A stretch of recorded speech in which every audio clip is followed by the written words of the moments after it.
मुफ्ती तारिक मसूद के बयानात के लिए मुफ्ती साहब के ऑफिशियल चैनल मुफ्ती तारिक मसूद स्पीचेस को सब्सक्राइब करें। अखलाकी बुराइयां अपने अंदर से खत्म करने का सबसे बेहतरीन तरीका ये कि कल्चर की गिरफ्त से निकलो बाहर। अहलुल्लाह की जो सोहबत कहा जाता है ना, अल्लाह वालों के साथ रहा करो, अल्लाह वालों के साथ बैठा करो। पहले तो लोग 40-40 दिन गुजारते थे किसी बुजुर्ग की सोहबत में कि हजरत 40 दिन हम आपके साथ रहेंगे, वहां से सीखते थे। अब ये सेटअप ही खत्म हो गया है। पहले जो है ना, अब तो उल्टा बहुत से मशाइख अल्हम्दुलिल्लाह आज भी अल्लाह वाले हैं, लेकिन इस फील्ड में भी 2 नंबरी इतनी हो गई है कि जिस के पास जाएंगे वो खुद सबसे बड़ा लालची होगा, वो मुरीदों की जेबों पे नजर डाल के बैठा हुआ होगा। तो सहाबा ने सबसे पहले पैगंबर सल्लल्लाहु अलैहि वसल्लम को देखा, सखावत का दरिया है आप।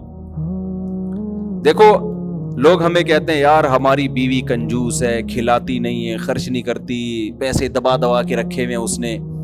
हमारे नबी की 9 बीवियां थी, 9, एक में भी बुखल बोलो नहीं था, एक में भी नहीं था। आजकल आप राशन के जो खर्चा अगर घर वालों को दो ना, 2 तरीके से घर चलाया जाता है। एक तो ये कि आप सारा खर्चा अपने हाथ में रखो, बेगम आपको बना के इतने आलू, इतने टमाटर, इतने पुदीना, इतनी चटनी, ये सब चीजें ना आप ला के देते रहो, जैसे कि नॉर्मल घरों में यही चल रहा होता है। और फिर आप वो सौदा, वो जो बिल बनाए वो दे दिया करो। एक तरीका तो ये है ना।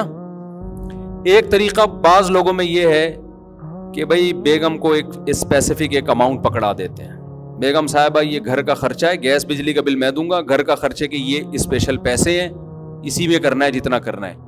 आम तौर पर इस दूसरे तरीके में फायदा ये होता है कि खवातीन बचा लेती हैं पैसे। समझ में आ रही है बात? वो क्या कर लेती हैं? बचा लेती हैं। आपने 30,000, 40,000, 50,000, 1 लाख, जो भी जिसका स्टैंडर्ड है उसके हिसाब से आपने बेगम को पैसे पकड़ा दिए, जी ये कैश पहली तारीख को आप ले लो, गैस बिजली का बिल मैं दूंगा, बच्चों की फीसें मैं दूंगा, उल्लू का पट्टा चूंकि मैं हूं, सारे काम कौन करेगा? मैं करूंगा। घर में तो चलती, उल्लू का पट्टा इसलिए नहीं कह रहा कि सारे खर्चे चलती, सारे खर्चे कम वक्त उठाता है, चलती फिर भी नहीं है। चले ना घर में तो आदमी क्या यार इससे डबल खर्चा कर लेंगे। मसला सारा मुसीबत ये है, हमारी औरतों ने आधा कल्चर अंग्रेजों का ले लिया कि वहां औरतें बाप बनी हुई हैं। वहां कोई गोरा अपनी बीवी से कहता है चाय बनाओ, वो थोड़ी बनाएगी चाय, कहेगा चलो भाई तू अपनी चाय पी, मैं अपनी, वो थोड़ी मानती है।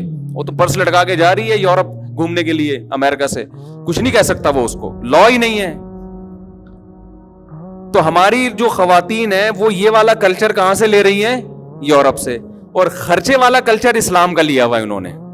खर्चे सारे मियां उठाएगा। मैं कहता हूं जब यूरोप और अमेरिका को फॉलो करना है तो वहां शौहर की बीवी पे चलती नहीं है, कोई इताअत फर्माबरदारी कुछ भी नहीं है, लेकिन शौहर के जिम्मे खर्चा भी नहीं है, वो अपना ये अपना। तो इसलिए वो उल्लू के पट्टा ही हो गया ना फिर चलेगी कुछ भी नहीं। बात क्या कर रही थी, उल्लू का पट्टा कहां से आया है?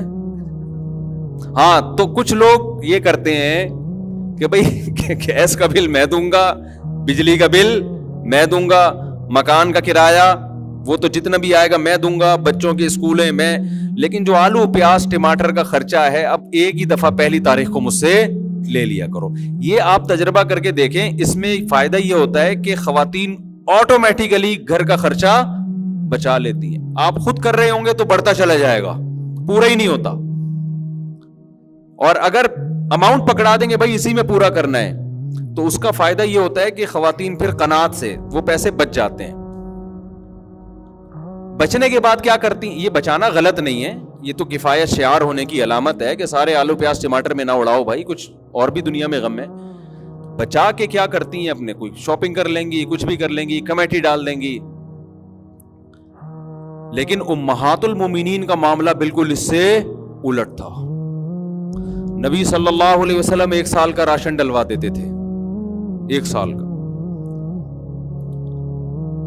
अब होना तो ये चाहिए था कि वो थोड़ा थोड़ा इस्तेमाल करके बचा लेती और जो बच जाता वो बेच देती, ऐसा ही होना चाहिए था ना भाई। उस जमाने में करेंसी का ज्यादा रिवाज नहीं था, खुश्क राशन ये ज्यादा स्टोर होता था। لیکن امہات المومنین کا معاملہ ایسا تھا کہ نبی صلی اللہ علیہ وسلم نے راشن ڈلوایا اور فقیروں کی لائن لگ گئی اور یہ بانٹنا شروع. حضرت عمر غضبناک ہو جاتے تھے. جب حضرت عمر کا دور خلافت آیا نا, وہ مال غنیمت میں سے انہوں نے حصہ رکھا ہوا تھا کہ امہات المومنین جو نبی کی زوجات ہیں بھائی ان کا ہم نے خیال کرنا ہے. ایسی سخاوت. مشہور واقعہ ہے نا, حضرت اسما رضی اللہ تعالی عنہا کے بھانجے تھے. حضرت اسما تھیں حضرت عائشہ رضی اللہ تعالی عنہا کے بھانجے عبداللہ بن زبیر. انہوں نے کیا کیا, جب دیکھا کہ حضرت عائشہ کو کوئی بھی ہم چیز دیتے ہیں, راشن دیتے ہیں, وہ تو خیال کر رہے تھے نا کہ ہماری خالہ ہیں تو یعنی ان کو کچھ اماؤنٹ ہونا چاہیے ان کے پاس تاکہ زندگی آرام سے گزرے.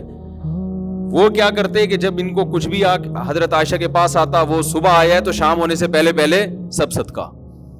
ان کو غصہ آ گیا, کہا کہ اللہ کی قسم میں ان کے ہاتھ روکوں گا.